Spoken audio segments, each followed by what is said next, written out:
Whew, man, finally done rendering, and I'm wearing the same clothes. I'm broke. But I hope you enjoy the rest of the podcast, and please understand that all of this is still our opinions. So if you get angry and mad at us, let us know regardless under the comments. We're fine. Hope to hear you soon, and enjoy the rest of the podcast. I'm broke.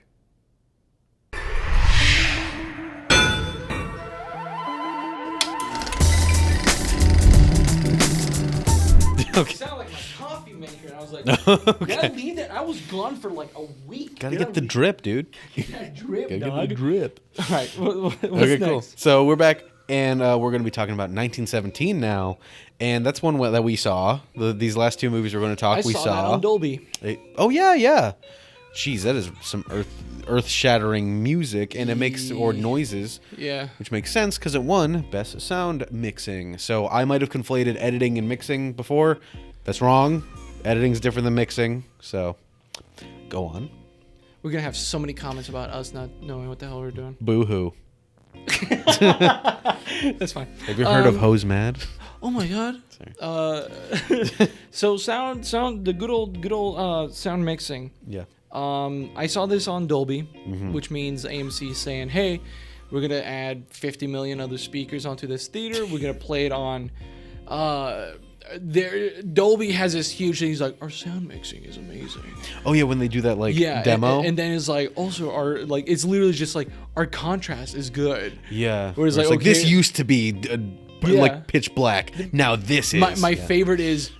Yes, the screen is still on, and I'm like, screw you, dude. I'm like, who thought it was all? Are you serious? Yeah, like, get out of here. Stupid. But I mean, like, I get it. I don't know what else they could have said. I think a bugoid ran in my ear. Good. Got it on camera, probably. If it did. Anyways, so sound mixing, because of all that, I felt everything, Yeah. and That plane coming in freaked me out. The plane coming in freaked loud. out. Yeah. I think just the eeriness inside when they were in that in the trenches and then went into the barracks under the trenches, and just like you can it's weird to say, but you hear the silence. Yeah. Which is like, ooh, yikes. And I really genuinely enjoyed that. And especially, it makes sense for mixing versus editing, unless I'm conflating the two wrong. I guess I might just need to mix to Google mixing. But also the fact that it has that ebb and flow throughout the entire movie, so they do have to make sure that all of the all the sound effects, everything else that's coming together, fits the different. It's one take more or less. People focus so much as like, oh yeah, this movie is shot as if it was one take, but okay, yeah, that's cool and all, but guess what else has to be that way? The sound. Yeah. You ain't gonna have any pops in there. Exactly, no, whatsoever. Yeah. And just have a fade and you're good. I think, just add a fade to everything. You're fine. Cross dissolve, cross fade. That's it. You're done. No, and I compared to some of the other nominees for that, Joker, Ford versus Ferrari, Ad Astra, surprisingly enough. Ooh, good for them. And Once Upon a Time in Hollywood. Yeah. I think those are strong. Yeah, they're strong. I just think it belonged to 1917, honestly. I mean, and I did see. I'm trying to remember. I saw one of those in Dolby, and I was like, "Yeah, we saw that's Ad fine. Astra. Yeah. We saw Ad Astra, and it was. I mean, it makes sense, but that one was mostly because, oh, cool, I feel like I'm in space. Kind of yeah, thing, exactly. Which is it's great, but it's also it's not too hard to make it look like it's space or sound like it's space. I mean, Yeah, Kubrick did it for the moon landing, so it's. I hate you so much. Oh my I thought God! you were gonna say Space Odyssey. I No, hate you. for the moon landing. Yeah. Okay. Oh yeah, you did Space Odyssey. Yeah. Oops. Moving on, and I oop. So, moving on to another one that you brought up earlier, Best VFX for 1917. So, Oof.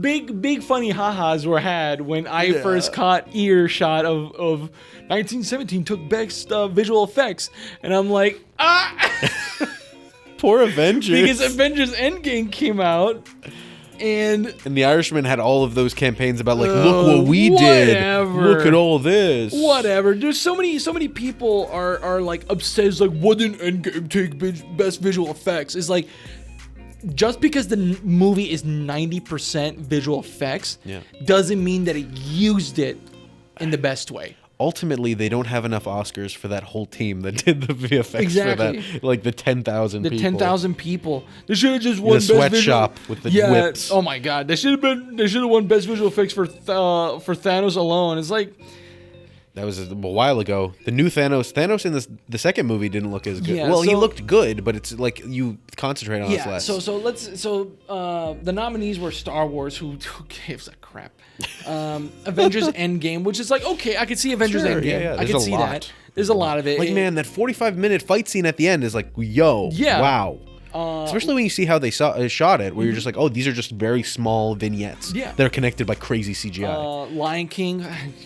So I'm glad it got nominated, because the thing for me is it freaked me out how lifelike it looked. Yeah. That doesn't benefit the story, because you're supposed to like them like cartoony characters, but they look like real lions. But like it looked like a Nat Geo thing. And so much so that, like, when I was watching it, and something that I appreciate is more that I've been getting into CGI. I watched a video where Nico from the Quarter Crew, he did an interview on Vox. I'll see if I can link it below.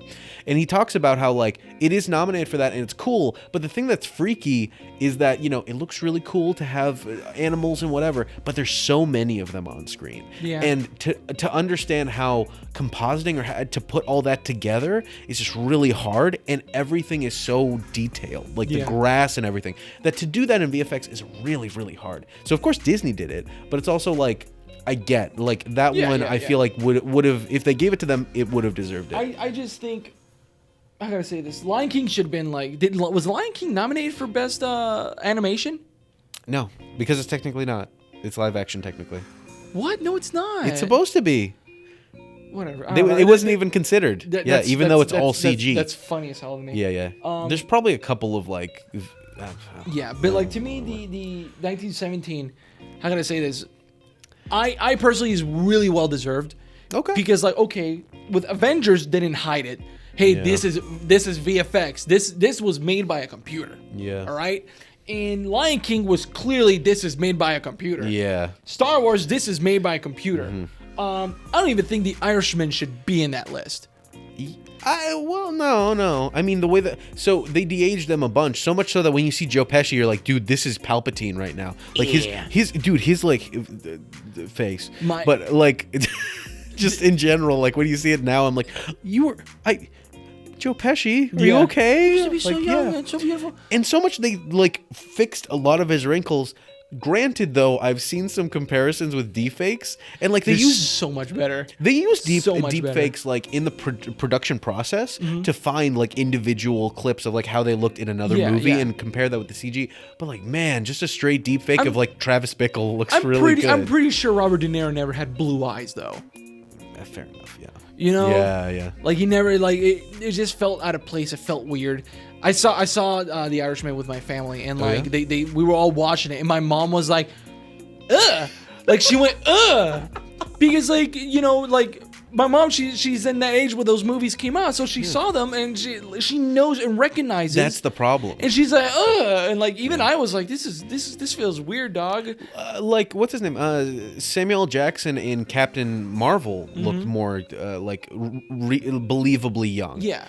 Because when you see him like now, you're just like, whoa, wait, I don't remember him looking like that. Yeah. But then like in the movie, it just works so well because you remember him as being kind of a little bit younger, at least like 40s, but now he's like 70. And the thing with like the reason why I think 1917 is well deserved is because, well, you can't tell. I was surprised how little I could tell, because you can see a couple where they cross, like something crosses in the foreground. There's a rock. There's a rock. Oh, yeah. There's a stupid rock. There's one. That clearly a CG. You know, honestly, I'm gonna give them. I'm gonna just crap on them a little bit. I bet that wasn't even visual effects. I bet that was just a cardboard cutout of rocks. And like they had an AC do this, literally this.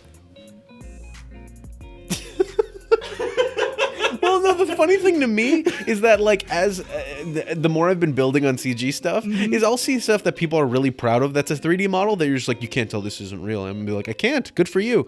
Yeah. But then I could picture someone made a really detailed 3D model of a rock and then did a digital camera and they're like, this is gonna look so good, and be like, you don't need that much though. Yeah, we really didn't need a full couple seconds of your rock. But like that's the thing though. I only noticed the rock. Yeah, you know. yeah. I didn't know they got Dwayne Johnson. Dwayne Johnson in it. It's just his back, and like in the last frame, there's a part where he goes, and it looks directly in the lens. Yeah. No, but like that's the thing though. Like that's the only thing I noticed. Unlike in Avengers Endgame or stinking Irishman, I immediately could tell. I immediately noticed. Yeah.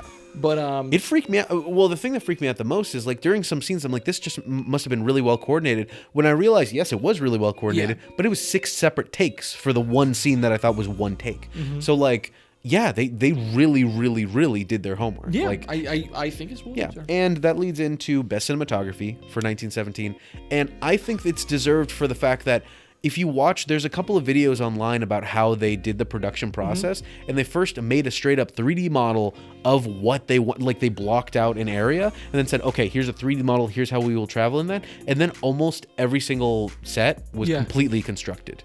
Like the house that they went to, a lot of like that entire set where they're like in the ruins of that place. Like they did so much work and then went to a mock set, blocked it out a bunch, and then after they built that set, they were like, well, now we need to wait for it to be an overcast day, and that's the thing. And then though, we can shoot. They still ran it. Yeah. There's pictures of good old Roger Deakins with a A7S II.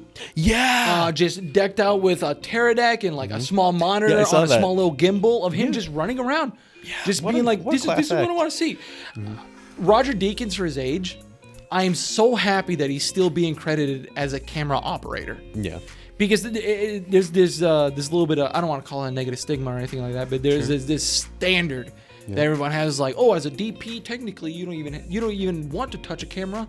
You're focusing too much on what goes on the camera and what the camera sees and like the lighting and everything else. It's like, sure, but if you can't capture something that I want, due to time constraint or just cause, I'm gonna take the camera from you and get it. Yeah, you know? Yeah. And like it shows him with like his small little DSLR. It was really cool. And he's doing stuff, and he's like, "Hey, so what do you think of this, Mr. Director? Isn't this cool?" And like, and some people said that might have been like the Tamron or something, like a cheaper lens that he was just like, "This is for previs kind of thing. Like it's okay if it's not the best thing." Exactly. And he was doing it. And, and especially for the fact that like he put so much time and effort into all those kind of things that in my mind, and when you said he's a good cam op also, that's what I like about like James Cameron's kind of a dick and a lot, but I think that someone that will be leading a lot of people does need to know a lot about what they're individually doing, and someone that's a really good director or producer needs to have edited something themselves, needs to have done some sound design at some point, and that will build. And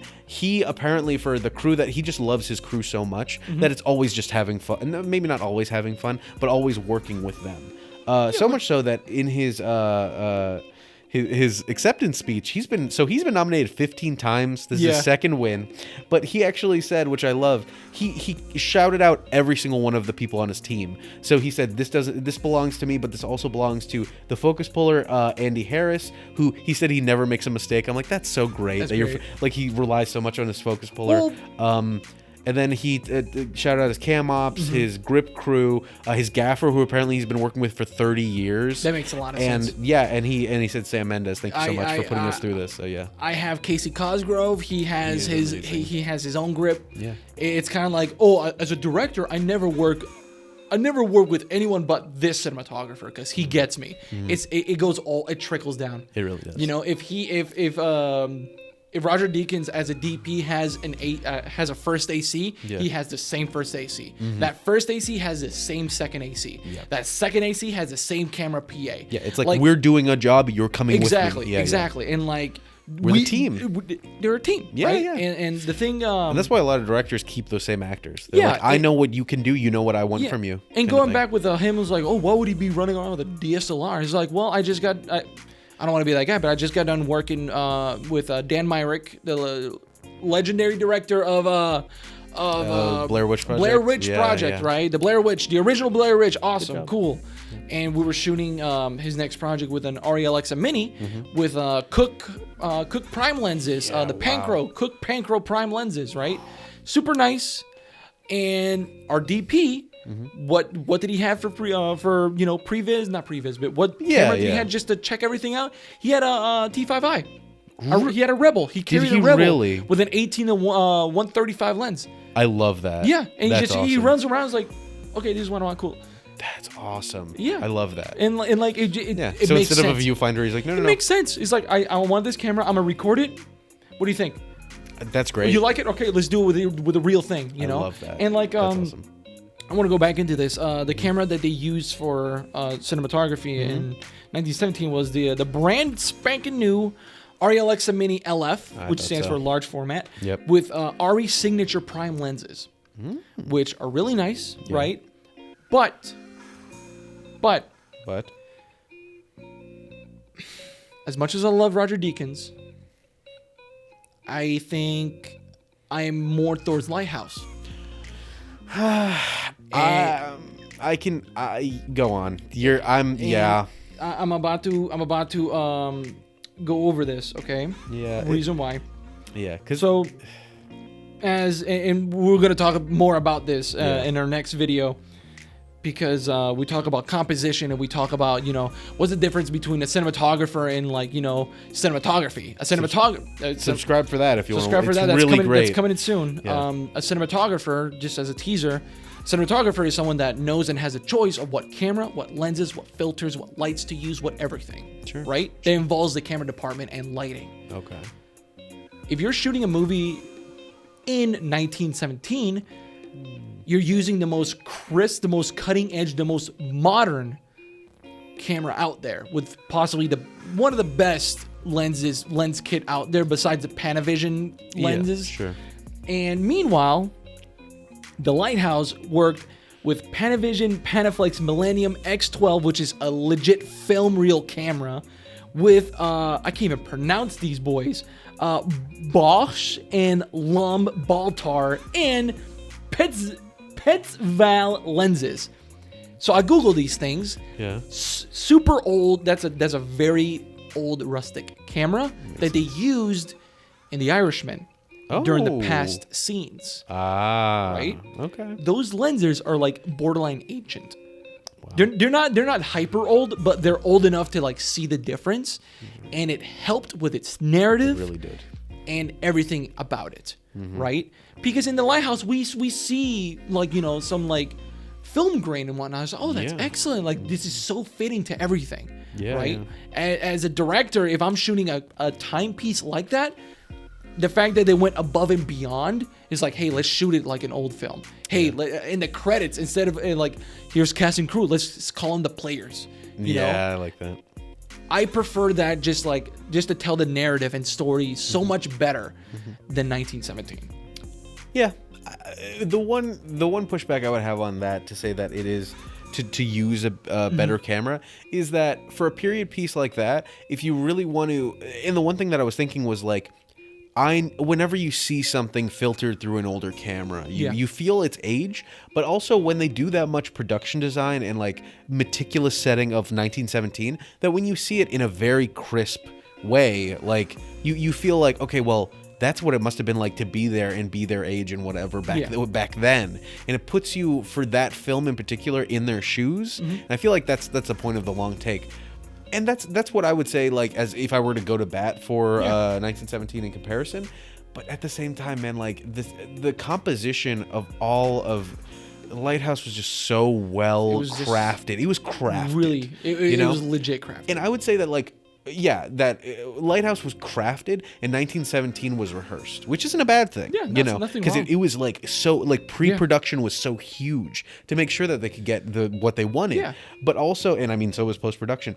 But also the fact that, like, to do all of the setup that they had, I would consider like 1917 as a whole, and the reason why I said like, oh well, here's kind of like the what they got, their superlative, that like I would say that it was like Ford v Ferrari is the best like constructed because it was built in the edit. I would say that this was the best like made movie because they used all of their time to make sure that all of these things lined up. They set up all their dominoes and then they hit them and they all fell into place with a little bit of help. That like as cinematography, the amount of work that they put in for that and meticulously crafted like that, like the way that they did it. I could see that being a prime reason why they won the Oscar. And like, then, Lighthouse is so then again we have good. to look at the what's the actual name of the award? The award is like best cinematography, best achievement in cinematography. Oh, is it really? I'm pretty sure it's best achievement. Can we? If you want to. I don't want any angry comments. I don't want Angry Joe in the comments. Yeah, it's best achievement in cinematography. Okay. So that makes sense. That's why it makes so much more sense when you hear the entire title, best achievement, right? It's like they achieved to make this movie to look like a straight up one take. Yes. Right. I get that then. And like unlike in The Lighthouse, well, it's like they had the cinematography and the cinematography decision to shoot it in a way to use these tools to shoot it that way. Mm-hmm. You know, sure. Which makes sense. But like me, deep inside, I'm like, you know what? I personally think The Lighthouse was for its narrative story. Yeah, and if we did a podcast episode about 1917, I feel like this is basically our podcast episode about 1917 right now. And luckily that leads into our the biggest movie, and we are running a little bit low on time here. But I feel like we've already said a lot about it, and we have some more to say about it now. But the movie that swept and got all of the nominations it got respect was Parasite. And I could not be when I saw the ones that it won, which I don't know if we really want to go to the other ones that also. Okay, let's go on a third break. You sure? Right? Yeah, I mean, Parasite won how many awards? It won 4 awards. Yeah, we're gonna need a break. Okay, fair enough. So third break. This is gonna be our longest and first episode video. Yet. Yeah. Stay tuned, and we'll be right back. Okay. And we're back.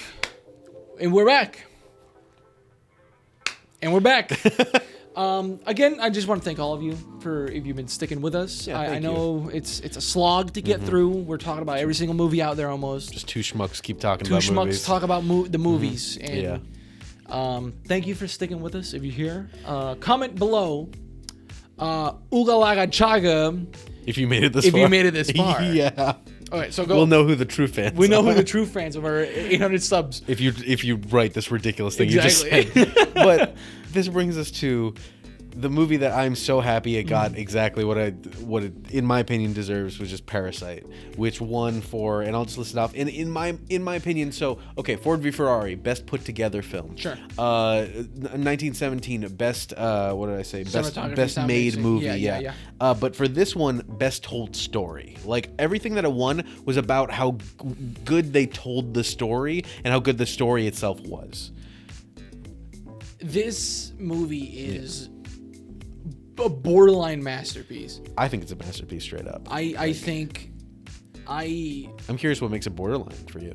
Borderline for me, I have my reasoning in our podcast all about Parasite. We talk about that. Go watch now if you made it all this way and you want to watch more. If you're dealing with your taxes, I know that takes time. Distract yourself by watching our Parasite podcast. I have my reasonings there.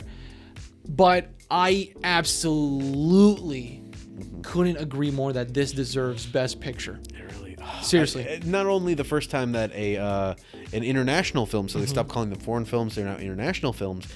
First time an international film won Best Picture or was even nominated for Best Picture. Real quick, Best Foreign Film? Yes. Feels degrading.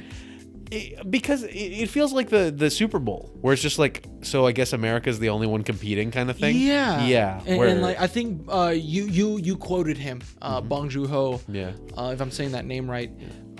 He says like, oh, if I win an Oscar, sure, I much prefer my Palme d'Or. Yes. Because that's more international. You know? Yeah, exactly. Palme d'Or is more about the art than the Oscars being more about good job, boy. Yeah. You know? And it goes back to at the very beginning when we were talking about, like, it's kind of like a popularity contest where, like, Oh, yeah. everybody there knows each other. So much so that Bong Joon-ho said during his many acceptance speeches, he did 3 of them, that, and then the 4th one, the other people talked. But during his speech, he mentioned that, like, thank you so much, Quentin Tarantino, for helping me out so much on my way. Martin Scorsese, you're such an inspiration. I'm pretty sure the majority of the directors, like every other director that was nominated, he probably has a relationship with, like he's friends with. Yeah, yeah. And that it is kind of that popularity contest that, like, oh, Bong made something awesome. Let's put him in the and I don't want to say that sounds scummy, but still it does, like, putting it as a small category in the Oscars for best international film versus, like, they're all movies, you know? Yeah. Like, come on. So yeah. I think this marks the end of an era. Ooh. Where who was nominated for this? Martin Scorsese, Quentin Tarantino, legends. Yeah. And, like, here comes Bong Joon-ho, and, like, he's fairly, as a director, as an award-winning director, he's pretty young. Yeah. And I think this marks the end of, the classic filmmakers. Yeah. And in comes these brand new ideas, like Lighthouse was nominated for an Oscar. A24 was nominated for something. Yeah. They've been nominated before, but, like, cinematography, that's considered one of the big ones. Yeah. It's like, and A24 has such a beautiful independent feel to it, which is why, man, if I get the PA for an A24 film or anything, please, forever thankful. But we finally live in that time where, like, out with the old, in with the new, and it's starting to feel that way. Yeah, personally. And it's funny that I forgot to mention this during Best Supporting Actor.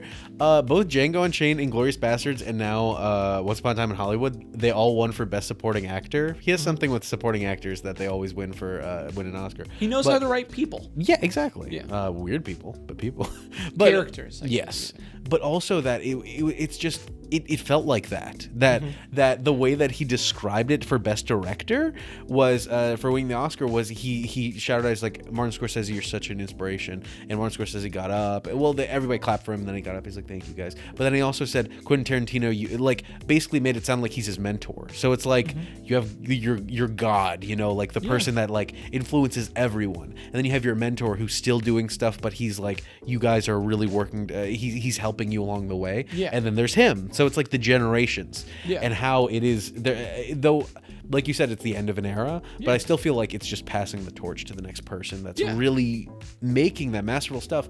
And, like, he's made really good movies, but this one especially was just so incredibly well, like, and it is the story that, like, I appreciated that they had done interviews before where, like, the cinematographer had mentioned it, the editor had mentioned it, that, like, they didn't realize it would do well outside of Korea because there are very Korean, like, culture things in there. It's super Korean heavy, Korean lifestyle heavy, but, like, the thing is, the story is so incredibly relatable. It's so real. It's so It's masterful, and, like, the thing what I mean by, like, again, just bringing back the whole end of an era is, like, well, you could tell if a movie was made by Quentin Tarantino. Yeah. You could tell if a movie was made by Martin Scorsese. You could tell a movie was made by whoever, Edgar Wright Edgar Wright, any of these legendary directors, right? Sure. But the thing is with Bong Joon-ho, like, Parasite felt extremely different from The Host.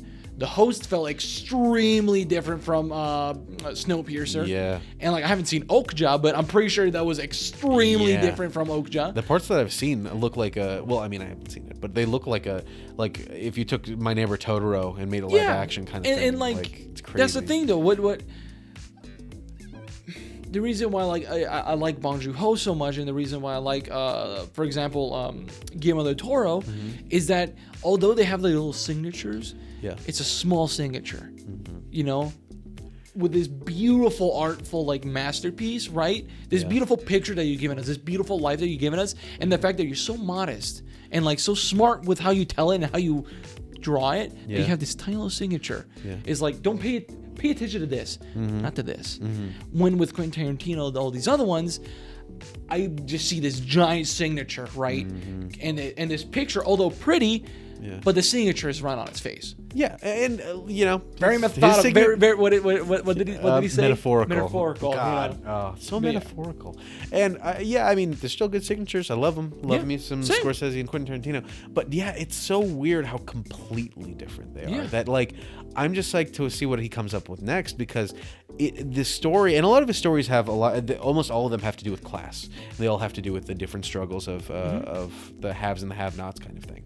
And there was a really good video essay. Hopefully I can find it. If I can't, maybe it's in the description. But it talks about how like basically every one of his movies, if you think they aren't, they usually are about class struggle, and that he does it in completely different genres in a weird way. And this one in particular blends all of those preceding genres, and that's why I really love that. So I'm kind of going off into slight tangents, but that I was speaking with my brother, and he mentioned that like it doesn't matter how much work you do. It matters when you finally get to the thing that's the culmination of all that work. Yeah. So it doesn't matter if you've made 10,000 bad movies, but when you make that masterpiece is all the lessons you learn along the way, but it's also all the good things you learn. So for him, this feels like the culmination of all of that. There's hilarious moments, there's tragic moments, there's horrific moments, and there's like, it's so captivating, you know?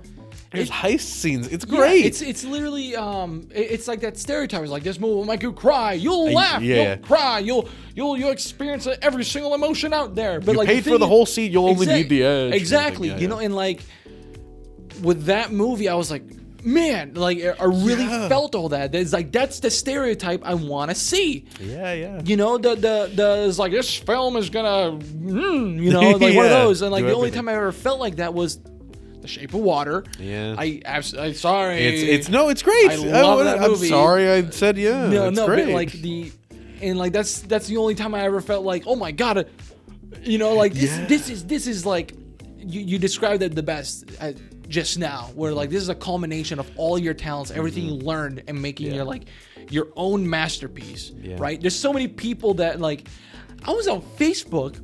And like, I'm sorry. That was your first mistake. These boomers were like, I can't believe he went up to the stage and started speaking Chinese, and it's like, bro, what? No, I highly doubt. So somebody might have said that extent. But like, no. But I mean, like, I saw a post that was like that. It's like, I can't believe that this person won an award, comes up, starts speaking in Korean, and starts thanking the Korean audience. I'm like, when I saw that post, I'm like, this was written by somebody to piss people off. Like, okay, some people might have that opinion, but the fact that this person wrote it exactly like that is just frustrating, because I will say that for the people that accepted the best film award, because he had already done 3 speeches, and most of them were just like, I'm going to get even more drunk now. he said that, he's like, I will drink a lot tonight, and then he left. He's just like, I'm not going to stop drinking till tomorrow morning. He said that. It was so funny, and it was just so great, because like his speeches were really endearing. Be like, thank you guys so much for having us here, and like, as an international film, you know, it's important. And then at the very end, they had like producers and other people that had worked on the film saying, like, we thank you guys so much for including us and all these things. But then this other person, I don't know who she was, she comes on and says, we really want to thank our Korean audience, because if it wasn't for them, and the same thing with the comment section for us, if it's not for the people watching and giving us feedback, we don't know if it's good or not. Exactly. And so that's the same thing with, like, he's made all these other movies, and if he didn't hear back from the audience that gets it first, what they like, what they don't like, then it's hard to course correct and make something that is this good. And that's why she thanked them. Yeah, like, you know, and that's the difference between, like, I gotta say this. Also, I mean, Taika Waititi mentioned that too. That he's like, he said this goes to any indigenous children that are working on creativity, because he's the first person of his race to win an Oscar at all. And like, how can I say this? Yeah. Again, like I said, end of an era, right? Yeah. And what comes with that is, how can I word this? Let me think about this. Okay.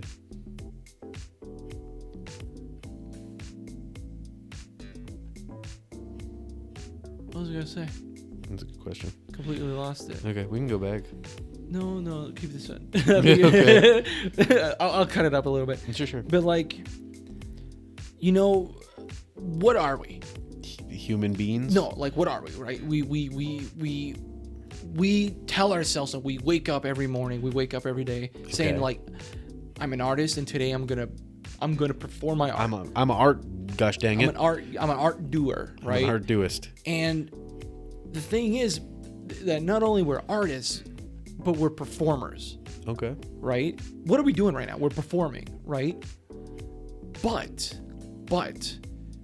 there's some stuff that whenever it comes like, you know, our comment section, or like, you know, thinking all those who like are so like critical and harsh with our content, right? Sure. That we build ourselves from that. There's gonna be a lot of things that you and I will just not budge in. Sure. Right? But at the end of the day, as a true performer, you want to, like, you know, I need to give this in. I need to do it. I need to do it because, damn it, I'm a performer, and like anything as a performer is, I want to make everyone happy, right? The artist in you says, no, you should keep it this way. It's all about the integrity, right? But what happened this year is that balance was restored to the force. Restored to the force, Sure, right? sure. Bong Joon-ho accepted his speech and he went, ah! And like lightning came out of him. Exactly, and he destroyed a million ships. But like the thing is, like, that balance of like, hey, being a true artist and being a true performer, connected, right? Because it's, and that's at the end. That's what we want. Yeah. I told my mom. I literally told her, you're gonna see me in the Golden Globes one of these times. You're gonna see me in the background. I don't want to be recognized for anything. Oh, okay. That's a lie. I want to be recognized for what I'm worth. Come on, pal. But like the thing is, I want to be that guy who's like, look, isn't that funny? This guy showed up, Skojo was being interviewed, and he went, you know, he just, you know, like people behind want her. to be recognized. Yeah, but like the thing is to be at that level, to be there, you have to learn that balance of performance and artistry. Yeah. And it's funny because Taika Waititi is known for saying one for you, one for them. That like, you make a movie that will make money for producers and they know you're worth there. You make one for you because you know you're an artist and you want to make something. Exactly. But this felt like the exact, like you said, like both of them together. Balance. That like you watch it and it's so well put together and it's so well done. The cinematography is amazing. You can tell that. I mean, watch our podcast for us to really go into that. But also it's the one fact of our that, more like, popular podcasts. It's good. I mean, like it was really well. It was fun to do. But just for the fact that it is that marriage between the two, and you can tell that he's been tested, and the reason why they thank the Korean audience is that he's tested so much with the host and all those other movies that he's just like, hey, these are the kind of movies that I like to make, and they are. When you see a Bong Joon-ho movie, you're going to know that it's entertaining to watch. It's very interesting. We tackle some of these topics that are hard to think about, and when you get out of it, you do feel something. And so he's gotten to that point where he's proven himself enough that he can do this, and people want to watch that. You know? And this opened the floodgates of all these like these films that are coming from outside the United States in, you know, and like there's some amazing stuff. Seriously, there's so much good stuff out there that like you and I cannot see. Like there's this stupid like gate that, like, you know, just it's really hard to get through, and like that's why I'm glad like Netflix is finally making Oscar-worthy stuff. You know, like A24 finally making Oscar-worthy stuff, and it always comes down to the silly embargo. Well, it's silly, but not silly, because in or between countries, they have movies that are only allowed to be shown here. Like if you have to have a VPN to watch certain things from other places. Like if you go over to, when I was in the UK, I was watching The Good Place because they don't need to wait till the season's over for it to be streamable. They can just watch it because it's not like produced there. Exactly. While here, you need to wait for the season to be over to watch all of it, like binge it. And it's stuff like that. That's the reason why we don't get it. And then you have to have a VPN, or you need to pirate it or whatever. And like, I've legitimately heard that as an argument from industry professionals that like, if you can't get the movie where you are, I don't mind you pirating it. I'm just saying I heard that somewhere. I'm not attributing that to anybody. I could be wrong. But like, people have said that like, hey, I want you to see my stuff. And that's what's kind of rough, is that like, I wouldn't mind paying for it if I could. I'm not saying I pirate anything. I don't. I legitimately don't. But like, you know, it's interesting. That goes into this artistry, right? Because like you and I get commissioned to like shoot some stuff for people, right? And like at the end of the day, the worst thing that can ever happen is that if it is never shown. If our work is never shown. And that's the frustrating part is I'll have people that might like they'll get a corporate job and they'll talk to me and they're like, I just want it to be shown. I'm like, it won't be. Like I'll have to tell them that right off the bat. Hey, if you're looking into getting a corporate position with maybe a big company or whatever, and thinking like, well, if this is going to be a big company, I'm going to be able to like, my work is going to be shown a lot. It'll be shown a lot to the people in that company, and it will not see the light of day. And it's okay, because it's a controversial thing to say, but it's not, high art. It isn't. It's meant to convey a message to its audience, and its audience is a corporate environment. They can't do anything crazy creative because that's not the point of it. And so that's the thing, like you said, it needs something to be shown, and to mean something comes from the fact that it does have a message behind it that's really out there and interesting. And sometimes that just comes from not working for clients. That comes from proving yourself enough that people trust you to make those creative decisions that people want to see. Exactly. And he did that. And so the film won Best Director, Best Original Screenplay, which, oh my gosh, it deserves it. Best International Film, and Best Film. Best International Film shouldn't even be a stinking thing. The problem is that, like, it makes sense because they don't have representation for international films as the thing. So, it's then the what kind does of... Kane have? What does Kane's? The Cons, Kane's, whatever. Sure, I just love when you say Kane. Why do they have that? Do they have Best International Film as a rank? No, they just have awards.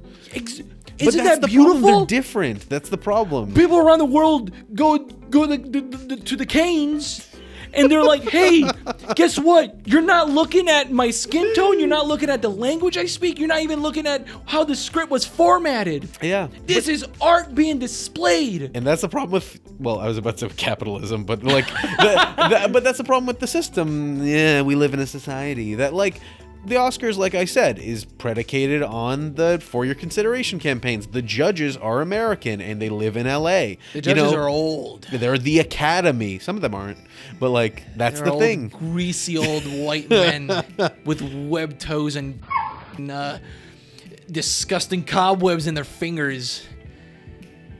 You go, I want him white. Sorry. The Canes, right? Yeah, the Canes. They accept all these things. They say, "Hey, here's some art."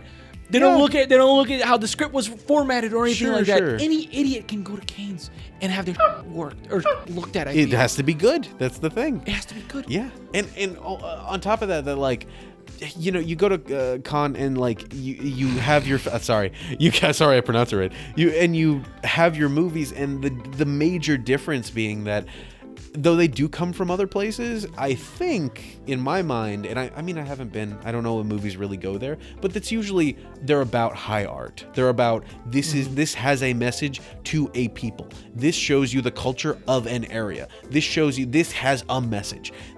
I don't care about the VFX. Does that benefit the story? No, then you're not getting nominated, kind of thing. And I think that's a major difference, is that the Academy and the Oscars are for this ecosystem because they're trying to congratulate people on those specific things that we acknowledge for films that are made here. And I think that's the major differentiation.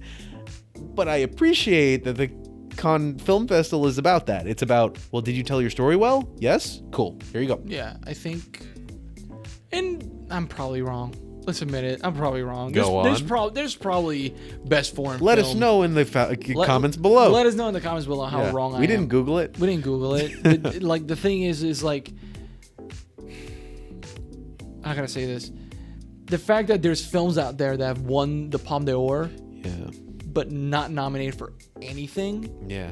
Which I'm pretty sure there has to be like several. It might be nominated for international film, but like I said, that's it. It's just.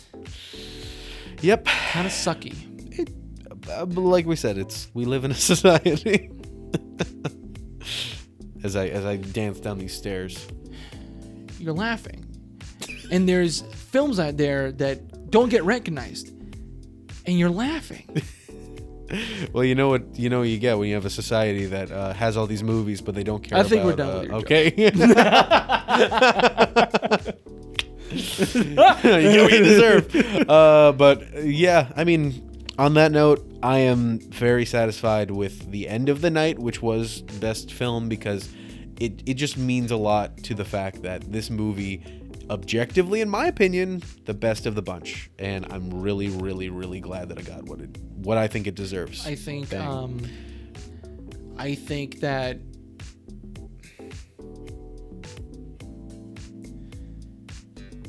it's beautiful. Yeah. I think what happened is beautiful. There's still so much out there that isn't being hashtag recognized, or a lot of things out there are being hashtag snubbed by the Oscars. Like female directors, geez. Yeah, I know, Yeah. and like female cinematographers. Yeah, right? geez. And like it's not just because they're female, so like let's hop on board on this trend and like get on it. It's like, no, there's good and there's the evil and good in each side, but the fact is that I still stand with the point, like, this is the end of an era. Yeah. A lot more things are being recognized, although not in the pace that we want it to be. Mm-hmm. Change is slow. Yeah. Change is forever, unfortunately, going to be slow. Yeah. Right? And the fact that we're finally seeing the first steps. Yeah. And that we live in those first steps, that you and I, in a way, are living through it and are part of it, you know? It feels good. I'm glad. I'm glad that it's finally happening. Yeah. And if there's no other better reason to live, well, here it is. Because damn it, we're as they say, we're too young to explore space. We're born too late to explore the world and too early to explore space. But we're exploring. We're exploring the art and what makes humanity beautiful, and it's finally having its first steps, and it's coming together. I mean, I'm just psyched for season 2 of The Mandalorian. I don't know about you with all this other garbage. Mandalorian would have won best VFX if it was a movie. I'm actually curious if people would be psyched to see that kind of technology where they have that cool big green screeny thing. They move the camera around. I was talking. I poured my heart out. Yeah. And you pulled a Mandalorian. What were you want from me? Was that a joke? I'm over here being like, we live in a beautiful time of day. We're like, all these beautiful things, and then you're gonna pull the Mandalorian. I'm gonna pull a Mandalorian on you. I've already said enough touchy-feely stuff. God. You basically said like, we can't kill ourselves because there's movies. I'm like, I can't kill myself because Mandalorian season 2 hasn't come out. I'm just not allowed to be true to myself. No, I'm very proud of you. That was a very beautiful statement. Goodbye. Now you're being that dude. It was good. I'm not being that dude. That was great. I won't kill myself because Mandalorian has to come out. It is art, though. Mandalorian is art. Oh my god. I feel like I'm in a not Seth Rogen, Joe Rogan podcast. Oh yeah, this is where like somebody pours their heart out and they're like, "Have you ever done DMT?" Yeah, dude, you need to take some time in my sensory deprivation chamber. Yeah. It's like, you want to take a hit of this? It's like, yeah, dude. It's like, I was just talking about something like that. Yeah. No, I think I'm still all that states. Yes, true. What you said is true. That I won't kill myself because the Mandalorian. Go on. But in the comments below. Yeah. If you're still here. If you're still here, what do you think? Yeah. Do you agree? Do you disagree? I want to hear everything about it. Yeah. I don't want to say unlike other YouTubers, but we're still small, and honestly, even if we get to 1 million billion, I would like to think that we will still, stay small because we want to. Well, it's the community. Like, stay small in the community. Well, I want to build a community kind of thing. I don't want to be that guy that's like, I'm too big for my britches. But ultimately, like, maybe starting a Discord or something like that and getting to know everybody and their opinions, because like we've proven with certain videos recently, we can't get all the facts right, and we want to learn and we want to grow, and something that I really, really appreciate about the local community is, like, you'll have people that have worked on some amazing stuff, and you talk to them and they're just another person because they're just like, we're all learning, man. Like, even another dude. Bong Joon-ho would probably say the same thing. He's like, we're still learning. Yeah, just another chick, another dude, another person. Just, hey, he's like, we live in the same world, but guess what? We're here behind you. Yeah. Even though we're kicking you in the ass. You okay, fam? You good? Let's admit it. We don't deserve that. No, it's funny. Okay. All right. Bye. Later. End screen. Watch these videos now. What do you think of the new setup? What do you think of the new setup? What do you think of this video here? Do you like that I have a little bit of a hard shadow here, but It's pretty good. it's right there, you know, that's our light source. I don't have a fill. It's good. Subscribe. Here. Oh, that was gross. What does that even say on it? Best costume design. Thank you. Turn Shift Part 2 being made! I gotta produce that.